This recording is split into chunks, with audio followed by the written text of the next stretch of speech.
How do you feel about the Green New Deal? I feel really good about the Green New Deal. 2 thumbs up. If it's green, I'm ready for it. I feel very positively about the Green New Deal. I am all for it.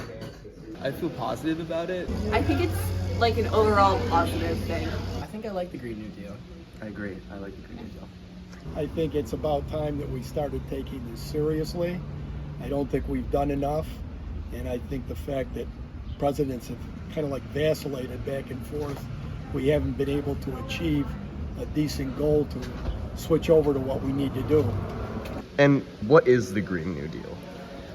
The Green New Deal is a lot of things. For me, when I think of the Green New Deal, I gravitate towards these kind of jobs for young people, specifically like the new CCC, the Student Conservation Corps, and thinking about the ways in which there are going to be jobs for people in these renewable sectors, and thinking about the ways in which you can have these just energy transitions and the ways in which legislation can facilitate these just energy transitions. A legislation package to sort of combat the effects of climate change and transition to more of a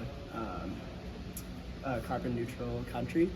Green New Deal is an attempt by the Biden administration to kind of focus on alternative means so we don't rely as much on fossil fuels. And I think that they had an emphasis on making a new green economy while also kind of making sure that nobody was left behind as well. It's going to help us in the future for generations to come to keep this world a safe place to live in. It's like a general package by the Biden administration to like improve infrastructure. We hear about so many new policies and pieces of legislation every day, but it seems like people really like this Green New Deal. And they're right to feel that way. But why do they feel that way? What actually is the Green New Deal? What is it that we're supporting? The Green New Deal was a 2019 attempt to transform climate policy in the United States. Like FDR's New Deal in the 1930s, it's a comprehensive government action plan to help bolster the economy, but also the environment. It includes efforts to curb climate change through transitions to clean energy and transportation, with special emphasis on protecting and supporting those communities most vulnerable to its impacts. But what it's not is legislation. At no point in the 14-page document does it mandate that action be taken. So what is the Green New Deal? Well, it's a joint congressional resolution introduced by Senator Ed Markey and Representative Alexandria Ocasio-Cortez.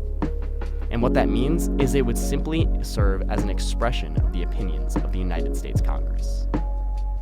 That is, if it had passed. But it never did. So is it useless? Not by a long shot. In fact, its impact is still being felt today, as it was never intended to be passed. Rather, it was meant as a marketing tool for a vision of the future of climate action. Short, simple, and to the point, it was meant for anyone to be able to read and relate to. Whether a lifelong environmentalist or a lifelong laborer, it acknowledges the struggle of all these groups, as well as that of Indigenous and Black and Brown communities. It acknowledges the plight of rural farmers. It acknowledges everyone who has been impacted disproportionately by climate change. Rather than being left as a conversation among the white, wealthy, educated elite, climate change now becomes a conversation for everyone.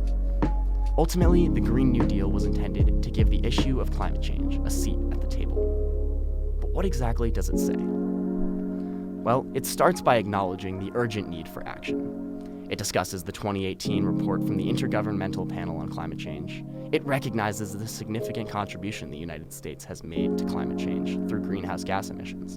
And it emphasizes the negative impacts of climate change on more than just climate itself, discussing those effects on the economy, on health, on systemic injustice, and even threats posed to national security. It goes on to outline the goals of its authors, and were it to have been adopted, the whole of Congress.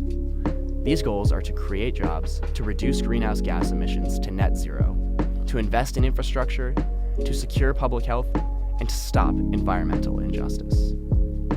The resolution proceeds into a 10-year mobilization plan with more specific steps for how to accomplish these goals. Finally are the means by which it would be accomplished. This includes recommendations for investment, education, research, economic development, and worker protection. Throughout the resolution, there are a number of attempts to take action and form opinions that touch on the full extent of climate impacts. So for all the good it seems to offer, why didn't it get passed? Unfortunately, some Democrats saw it as being unrealistically ambitious and having the potential to undermine the climate movement's credibility. Others, however, felt it wasn't ambitious enough, having eliminated sections from an earlier rendition to guarantee nuclear power and jobs. Some also expressed concerns about the trillions of dollars in attached costs. President Trump criticized the plan as likely to make the United States into a ninth world country with tiny windows in our buildings. Whereas we may not be able to argue with logic like that, there is hope for the future of plans like the Green New Deal. The latest and most successful attempt at implementing legislation inspired by the Green New Deal was the Biden administration's Inflation Reduction Act, or IRA for short. The IRA, which passed in 2022, is a plan for large-scale investment in the fight against climate change. It invests nearly $400 billion in the reduction of carbon emissions, as well as improving the United States tax system. It also looks to improve manufacturing, research and development, and the advancement of new technologies for things like carbon capture and storage. It even allocates funds for environmental justice. The IRA was a major step, but certainly not the last one, in implementing policies inspired by the Green New Deal. The Green New Deal's impacts are being felt already and will continue to shape our future.